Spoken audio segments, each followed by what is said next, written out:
Nous sommes de retour dans le mini-mag de la lettre de l'acheteur. Merci beaucoup. Si vous nous rejoignez à l'instant, comme convenu, je reçois sur notre plateau Arthur Portier. Arthur qui est Commodities Analyst pour Agritel, avec qui nous allons parler cours des céréales. Bonjour Arthur. Bonjour. Bonjour, merci beaucoup d'être avec nous ce matin. Merci d'avoir accepté notre invitation.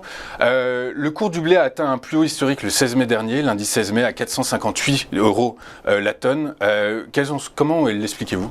Alors, on a des marchés qui étaient d'ores et déjà tendus sur la scène internationale depuis grosso modo l'été 2021 pour des raisons liées à l'offre et la demande et notamment un problème sur l'offre puisque le Canada a souffert d'une sécheresse importante, donc on a réduit les volumes produits. Il en a été de même pour la Russie avec une légère sécheresse sur le mois de juin. Donc on avait déjà un marché qui était relativement tendu. S'en est suivi évidemment la partie ukrainienne qui a engendré des blocages logistiques. Lorsqu'on sait le poids de l'Ukraine dans les échanges internationaux, automatiquement ça a engendré une hausse significative des cours. Et là s'ajoutent de nouveaux problèmes météo puisque la récolte 2022 dans l'hémisphère nord, qui sera récoltée au mois de juillet, est mise à risque par, aux États-Unis, une sécheresse importante sur les blés d'hiver, mais aussi en France où on voit le déficit hydrique marqué. Tout ça crée un emballement de l'ensemble des matières premières agricoles. De l'ensemble des matières premières agricoles. Michel-Édouard Leclerc expliquait très récemment, ça fait 15 jours, 3 semaines, qu'il nous explique que les denrées alimentaires, aujourd'hui, l'inflation qu'on remarque sur les denrées alimentaires ne proviennent pas de la crise en Ukraine. Il explique très simplement que c'est la désorganisation logistique liée au Covid, la reprise de la croissance et la crise de l'énergie. Vous êtes d'accord avec ça ? Alors, Michel-Édouard Leclerc prépare visiblement ses prochaines négociations.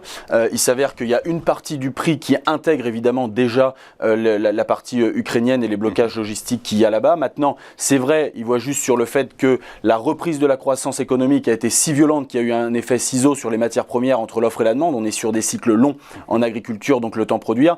Après, Michel-Édouard Leclerc évoque aussi la spéculation. Sur cette spéculation-là, et lorsqu'il évoque le fait que les agriculteurs ne vendent pas et sont assis sur le tas, il faut expliquer à Michel-Édouard Leclerc que moi en tant que producteur, ma récolte je vais la récolter au mois de juillet de cette année en blé et qu'aujourd'hui je ne vais pas risquer à vendre plus de 30-40% de ma récolte alors même que j'ai un risque climatique devant. Donc non, sur certains points il a tort. Sur certains points il a tort. Alors justement vous expliquez les 458 € dont on parlait en introduction, c'est pour livraison septembre. Si on regarde les livraisons octobre, novembre, décembre, elles sont moins importantes. Comment est-ce qu'on peut expliquer ce phénomène ? Elles sont moins chères. Alors elles restent élevées, mais c'est vrai qu'on a un marché qui évolue en déport, donc sur les échéances rapprochées elles sont plus élevées pour la simple et bonne raison que le marché n'incite pas les producteurs à stocker. Il dit j'ai besoin de marchandises tout de suite puisque la tension elle est maintenant. La tension elle est évidemment logistique, on l'a dit sur la partie ukrainienne et il y a encore énormément d'incertitudes et de flou sur l'issue du conflit et elle est aussi sur la problématique de se dire qu'avec les politiques de certains États qui sont relativement protectionnistes, aujourd'hui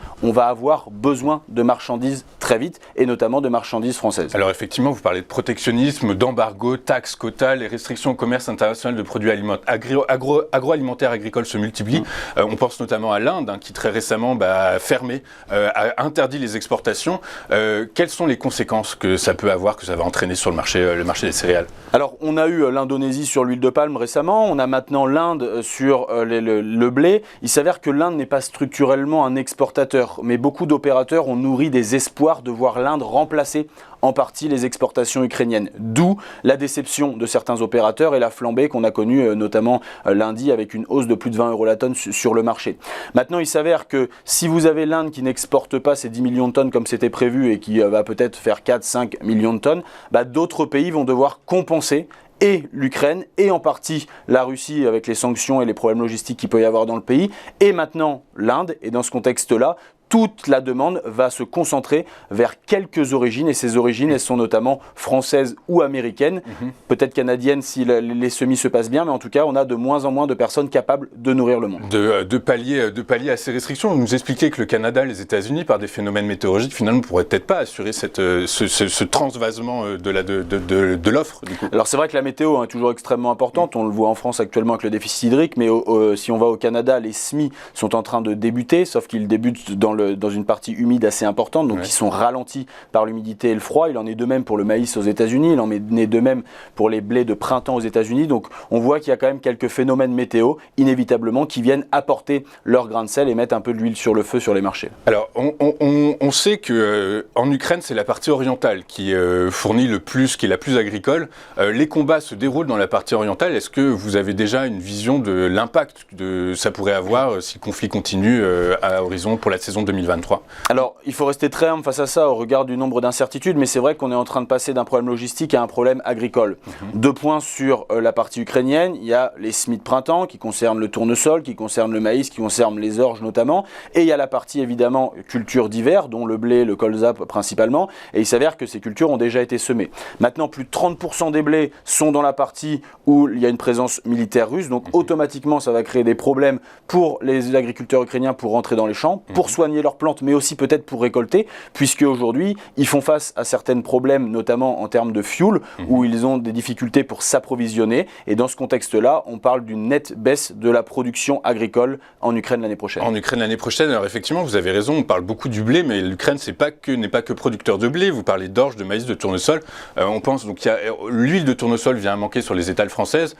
Ça peut continuer. Enfin, quelles sont la perspective que vous voyez vous en tant qu'expert? Alors, l'huile de tournesol, il faut savoir que 50% de l'huile de tournesol au niveau mondial est exportée par l'Ukraine, 30% par la Russie. Donc on voit bien que le problème actuellement est 80% qui provient de la mer Noire de l'huile de tournesol et une grande partie vient en Europe. Donc il s'avère qu'aujourd'hui, la problématique que l'on a sur la logistique ukrainienne qui se transforme en problème agricole puisqu'ils ne peuvent pas semer comme ils le souhaitent leur tournesol, on a une production qui pourrait passer de 17,5 millions de tonnes l'année dernière en graines à proche des 9-10 millions de tonnes cette année. Donc automatiquement, la tension sur l'huile de tournesol devrait se poursuivre et même si les agriculteurs français ont emblavé davantage cette année, ça ne compensera pas la perte de la provenance ukrainienne. Mais alors dans ces cas-là, est-ce que pour protéger le consommateur, les autorités françaises pourraient être amenées à interdire les exportations? Alors il faut savoir en blé déjà, la France donc, qui produit aux alentours des 35 millions de tonnes, ça sera certainement un petit peu moins cette année avec la sécheresse, il y a 50% qui est destiné au marché intérieur, 50% qui est exporté, soit vers l'Union européenne, soit vers les pays tiers avec comme principal client l'Algérie, le Maroc, la Tunisie, l'Égypte, etc. Donc il s'avère que les mesures protectionnistes prises par certains pays, la France n'a pas à les prendre sur le blé puisqu'aujourd'hui on est autosuffisant. Maintenant il y aura une compétition entre le marché intérieur et le marché export, ça c'est un fait. Et demain, il faudra la jouer collectif. C'est au niveau européen que ça joue. Donc il ne faut pas qu'il y ait un État européen qui prenne la décision tout seul d'interdire tel ou tel export sur les produits. Il faudra la jouer collectif sur ce dossier. Et rappeler, encore une fois, que la France aujourd'hui nourrit une grosse partie des populations et des acheteurs internationaux qui n'ont pas la chance de pouvoir produire du blé. Donc un embargo demain pour les origines françaises et automatiquement c'est un cataclysme sur la scène sur la internationale. Sur la scène internationale, vous parlez de cataclysme sur la scène internationale. Est-ce que le risque, comme il y a une quinzaine d'années, c'est cette situation? Alors c'est un des responsables de la Banque d'Angleterre qui dit que la tension sur les marchés agricoles aujourd'hui va entraîner inévitablement des guerres de la faim. C'est ce que vous pensez aussi? On y est déjà, on est à l'aube de ces émeutes de la faim. Il y a des tensions sociales extrêmement importantes dans certains pays. Des pays comme l'Algérie qui peuvent avoir des devises en vendant du gaz ou du pétrole et peuvent acheter du blé derrière, mais ce n'est pas le cas de bon nombre d'autres pays. Par exemple, le Bangladesh qui allait se fournir en Inde pour le blé, qui voit aujourd'hui l'embargo indien, doit aller chercher d'autres sources d'approvisionnement et donc, sur des niveaux de prix élevés, peut mettre à mal ses finances. Donc vous avez des pays aussi comme le Sri Lanka qui avait fait le choix agricole de se développer sur le non-pesticide et qui se retrouve aujourd'hui dans une impasse terrible. Donc il y a des choix politiques qui ont été faits et qui peuvent courir à des émeutes de la faim, ça c'est une évidence. Mais clairement, il faut rappeler le rôle de la France aujourd'hui, de cette agriculture forte française, destinée à l'export en partie et destinée au marché intérieur pour l'autre, qui assure la paix sociale au niveau international. D'accord, c'est très important et c'est très encourageant ce que vous dites. En France, si on s'intéresse au marché français, est-ce que cette sécheresse, alors j'aime bien la tournure, la sécheresse va-t-elle nous mettre dans le pétrin? En gros, quid des répercussions sur le prix des denrées alimentaires courantes en France? Alors au niveau international, c'est là que ça joue sur les marchés. C'est pas seulement la sécheresse française qui fait grimper les prix. Mais c'est vrai que dans un système de tension comme on a aujourd'hui, la nervosité est très forte sur les marchés. On le voit, la moindre nouvelle accentue la hausse ou accentue la baisse sur les marchés.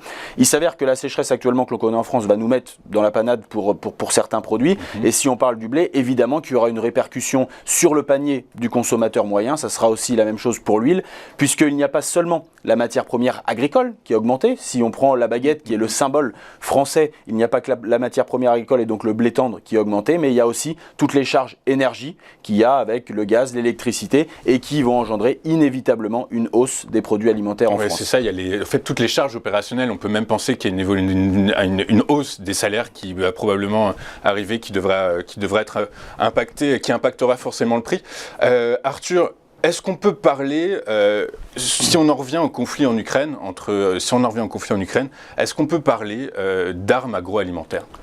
On peut parler d'armes agroalimentaires, on le voit, la notion géopolitique sur le blé est extrêmement importante. On en a parlé avec le rôle de la France de nourrir une partie des pays du Maghreb notamment, sans quoi on va avoir des flux migratoires importants. S'ils ne peuvent pas avoir accès à l'alimentation, des bons nombres de populations vont migrer vers là où l'alimentation est. Donc oui, il y a une véritable arme géopolitique. Oui. Maintenant, se pose la question justement du président russe Vladimir Poutine, qui peut utiliser justement ces stocks de blé et la bonne production attendue pour l'an prochain pour rassurer une partie des populations et des acheteurs internationaux en leur disant « Ne vous inquiétez pas, moi j'ai du blé ».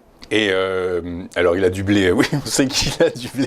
Est-ce qu'il ne pourrait pas orienter les flux de ces stocks vers la population locale ?